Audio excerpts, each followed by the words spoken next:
नमस्कार दोस्तों, मैं ओम प्रकाश प्रजापति। आज हम आपको ट्रू मीडिया के कार्यक्रम में एक मुलाकात में आपको और एक ऐसी शख्सियत से रूबरू करा रहे हैं जो छत्तीसगढ़ से चलकर दिल्ली आई हैं। आप हैं डॉक्टर गीता शर्मा जी। गीता शर्मा जी, आपका ट्रू मीडिया के कार्यक्रम एक मुलाकात में स्वागत है। नमस्कार, जय जोहार, जय छत्तीसगढ़ से आए हों और मेरा बहुत अच्छा लगा थे कि प्रजापति भैया मोला यहाँ बुला करके मोला ये सौभाग्य दी कि मैं अपन बात ला रख सकूँ। मैं छत्तीसगढ़ में बोली हूँ क्योंकि मैं छत्तीसगढ़ी में काम करती हूँ, इसलिए मैं आपका बहुत बहुत आभारी हूँ। जी जी, शुक्रिया, आपका अभिनंदन है। गीता जी, हम लोग प्रश्नों की ओर चलते हैं। पहला प्रश्न, जैसा कि आपने छत्तीसगढ़ की बात की, आपकी अब तक 30 से अधिक पुस्तकें प्रकाशित हो चुकी हैं और उनमें सबसे ज़्यादा शिव पुराण, जो शिव पुराण है वो सबसे ज़्यादा ख्याति प्राप्त की है। ऐसा क्यों कि शिव पुराण अगर आध्यात्मिक है इसलिए या कोई और बात है?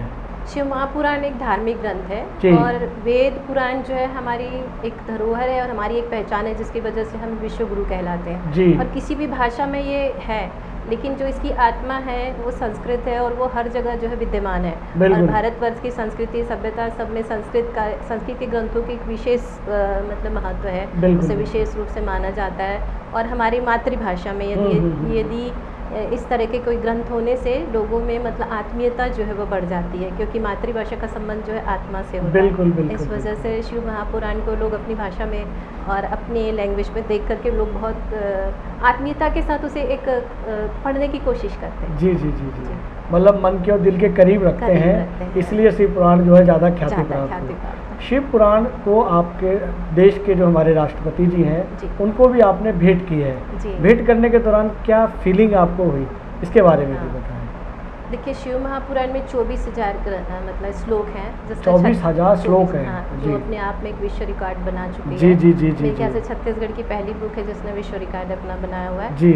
और मुझे ऐसा लगता था कि छत्तीसगढ़ी बुक को यदि संविधान का प्रथम शख्सियत यदि अपने हाथों पे रखेगा या मैं उसको भेंट करूंगी तो निश्चित रूप से छत्तीसगढ़ राज्य और वहाँ के लोगों को एक गौरव का पल महसूस करेंगे। कि ऐसा लगता है, ऐसा उनको मतलब अपनी भाषा, अपनी संस्कृति और अपनी भाषा के प्रति लगाव होगा कि देखिए कि एक सामान्य काम करके भी इंसान जो है इस तरीके से अपनी भाषा को एक सम्मानित दर्जा दिला सकता है। इस वजह से मैंने बहुत कोशिश अच्छे लोगों से, शख्सियत लोगों को ही अपनी बुक भेंट करने की कोशिश की थी। गीता जी, आपने बताया कि छत्तीसगढ़ी भाषा का मान सम्मान आपने बढ़ाया है। आप भारत की बेटी हैं, छत्तीसगढ़ की बेटी हैं। आपने छत्तीसगढ़ी भाषा में ही 30 पुस्तकें आपने प्रकाशित की हैं।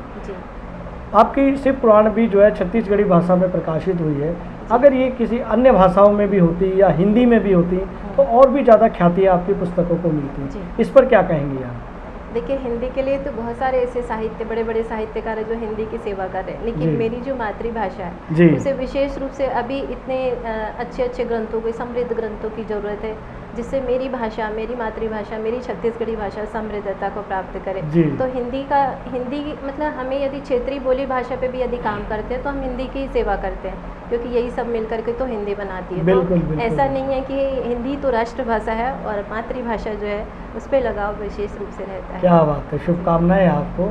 जैसा कि आपने बचपन के ऊपर भी, बाल कविताओं पर, बाल कहानियों पर भी लिखा है, बचपन के ऊपर बहुत लिखा है, तो उस बचपन के ऊपर अपनी पुस्तकें लिखने के दौरान कोई लेखन के दौरान ऐसा वाक्य बना हो, ऐसा प्रतीत हुआ हो जो आपको दिल को आपके करीब छुआ हो, उसे भी साझा करें। जी, देखिए, मैं अभी कोरोना काल के समय में अपने पिताजी के पास थी जी, तो उन्होंने बहुत सारी अपनी बचपन की कहानियाँ जो उन्होंने दादा दादी और अपने सुनी थी उन्होंने। क्या बात है, क्या बात है, क्या बात है। तो उन्होंने मुझे सुनाया जी, तो वो सुनकर के मुझे ऐसा लगा कि नहीं, आने वाले बच्चों के लिए भी ये ज़रूरी है कि हम उन्हें कुछ अच्छी जो अपनी परंपरा से जो हमें मिली है वो चीज़ हमें सुनाएं, विरासत में जो हमें मिली है। तो इसलिए मैंने उनकी सुनी हुई जो कहानियाँ थी उसको संकलित करके मुसवा के बिहाव मैंने एक बुक निकाली थी, जो लोक कहानियाँ हैं जो मेरे पिताजी के द्वारा सुनाई गई कहानियाँ थी, वो पब्लिश हुई। और बहुत ही आश्चर्य हुआ मुझे कि ये भोपाल से प्रकाशित हुई और इसके चौथा संस्करण जो है वो आया। क्या बात है, बढ़िया बढ़िया, बहुत अच्छा।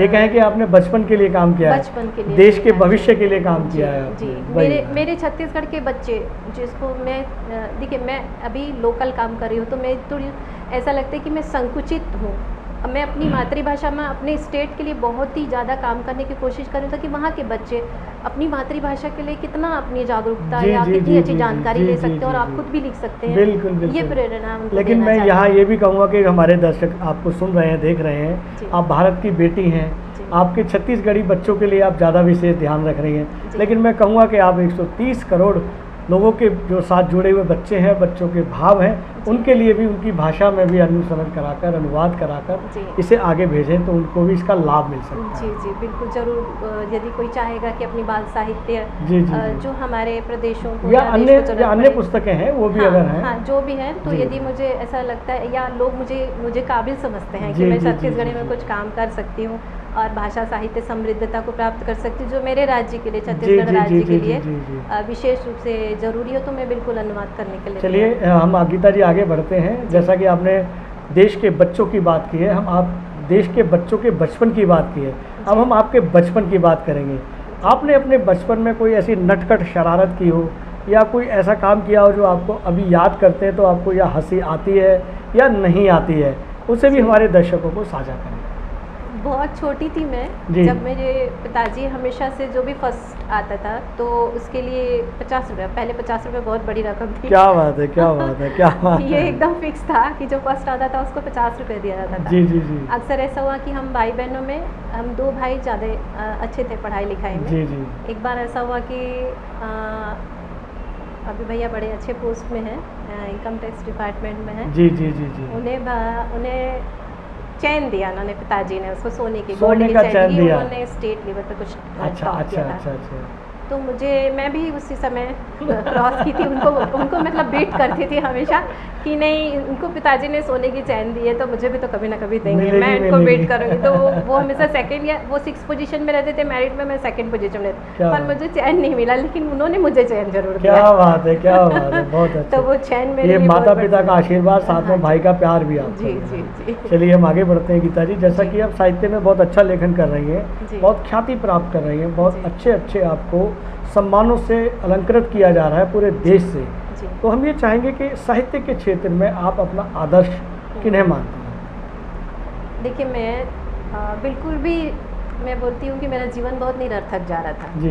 मैं दिल्ली के वो प्रोग्राम को बिल्कुल नहीं भूल सकती जिसमें डॉक्टर अशोक मैत्री जी, जिसे मैं अपना साहित्यिक गुरु मानती हूँ, उनसे मुलाकात हुई और उनसे मुलाकात होने के बाद मेरी ज़िंदगी ने यू टर्न ले लिया। मैं बहुत बहुत शुक्रिया हूँ डॉक्टर मैत्री सर जी का। मुलाकात तो पता नहीं मेरी कब होगी दोबारा। अगर आप मुझे बताते कि आप दिल्ली आए हुए हैं तो मैं उन्हें हापुड़ से यहाँ बुला कर लाता या आपको हापुड़ लेकर चलता हूँ। और मैं उनको प्रणाम करती हूँ। मेरी सारी जितनी भी साहित्यिक गतिविधियाँ जितनी भी मैं उनको सप्रेम, उनको सादा सप्रेम भेंट करती हूँ। अभी जो मैंने पंचतंत्र लिखा है मैं उनको ही समर्पण करी। वाह वाह वाह वाह वाह। तो मेरे लिए उनसे पहले मेरी कोई परिचय नहीं था, ना मेरी कोई पहचान नहीं थी, पर उन्होंने मुझ पे देखा, मैंने उनको देखा और बस मेरी ज़िंदगी ने बहुत मतलब बहुत ज़्यादा मेरा टर्न एकदम से बदलाव कर दिया, एकदम बदलाव किया। आ गया आपके और सर ने भी कहा भी था मुझे पेन देकर कि अब जब भी तुमसे मुलाकात हुई तब तुम एक कुछ बन के रहोगी और मेरे साथ शख्सियत बन के मिलोगी। तो मैं नहीं कहती कि मैं शख्सियत हूँ, लेकिन पता नहीं उनके आशीर्वाद ऐसा लगा मुझे कि थोड़ी बहुत पहचान मैंने कुछ जगह से काबिल कर ली। बहुत शुभकामनाएं आपको कि आपको ऐसे आदर्श मिले हैं, गुरु मिले हैं, आपको बहुत बहुत शुभकामनाएं। हम आगे बढ़ते हैं गीता जी। जैसा कि आपने बताया कि आपने परिवार के साथ, भाइयों के साथ भी कंपटीशन का दौर रहा है, वो 6 रैंक पर रहते थे, आप सेकंड पर रहते थे। अगर आप लेखक नहीं होते आज, अगर आप लेखक नहीं होते तो जीवन में क्या होते? लेखक तो मैं बिल्कुल भी अपने आप को मतलब सोच भी नहीं पा रही थी कि मैं कुछ ऐसा कुछ करूँगी या हो जाएगा, या आग सडनली हुआ ये सब चीज़। मेरे जो बेसिक सब्जेक्ट था साइंस था और मैं तो डॉक्टर बनना चाहती थी, यही रहती तो मैं डॉक्टर फील्ड पे जरूर जाती। तो ये जो सपना आपका अधूरा रह गया है, ये अधूरा रह गया डॉक्टर बनने का, अगर किसी भी परिस्थिति में आपको ये मौका मिलता है तो इस मौके को छोड़ेंगी क्या? अब तो मुश्किल है मिलना। नहीं, गॉड गिफ्ट है, कुछ भी हो सकता है। नहीं, मैं सेवा भाव तो रखती हूँ और जैसी सेवा का मौका मिलता है, चाहे जिस तरीके का भी हो, तो मैं वो सेवा जरूर करती हूँ। शुभकामनाएं आपको। चलते चलते एक आखिरी प्रश्न आपका कि आपकी साहित्य के क्षेत्र में भविष्य की योजनाएं क्या हैं? भविष्य में तो खैर काफ़ी बड़ी बड़ी सोच में है जी, और सोच में बहुत सारी किताबें हैं जो जैसे प्राचीन ग्रंथ वगैरह है उसमें मैं ज़्यादा अच्छे से काम करती हूँ क्योंकि ये मेरे संस्कार में है। मेरा सारा जो पारिवारिक माहौल है बहुत साहित्यिक रहा है। तो जितना भी धम्म चक्र है, मनुस्क्रिप्ट है, अभिज्ञान शाकुंतलम है, सिंहासन 32 जातक कथाएं, ये सब मेरी पूरी हो चुकी हैं। धीरे धीरे करके बहुत जल्दी मतलब इनकी पांडुलिपियां तैयार हैं, जल्दी ही बिल्कुल हाथों में आ जाए, मार्केट में आ जाए। कुछ सेंट्रल गवर्नमेंट के प्रोजेक्ट में भी शामिल हूँ, यदि उनमें भी कुछ अच्छा रिजल्ट आ जाएगा तो अपनी बात छत्तीसगढ़ी भाषा निश्चित रूप से एक संविधान की 8वीं अनुसूची में सम्मानित दर्जा पा लेगी। तो मेरे उससे सौभाग्य और उससे खुशी का चीज़ कुछ नहीं। बहुत अच्छा है। ट्रू मीडिया परिवार की ओर से भी आपको अग्रिम शुभकामनाएं, और आपने ट्रू मीडिया के कार्यक्रम में एक मुलाकात में अपना बेशकीमती समय दिया, इसके लिए बहुत बहुत धन्यवाद। जी धन्यवाद आपका भी, आपने मुझे बुलाया, ये मौका दिया अपनी बातें रखने का। अगर आप ये वीडियो YouTube पर देख रहे हैं तो हमारे चैनल को सब्सक्राइब करें और बेल आइकन को दबाना ना भूलें। अगर आप Facebook पर ये वीडियो देख रहे हैं तो हमारे पेज को लाइक करें।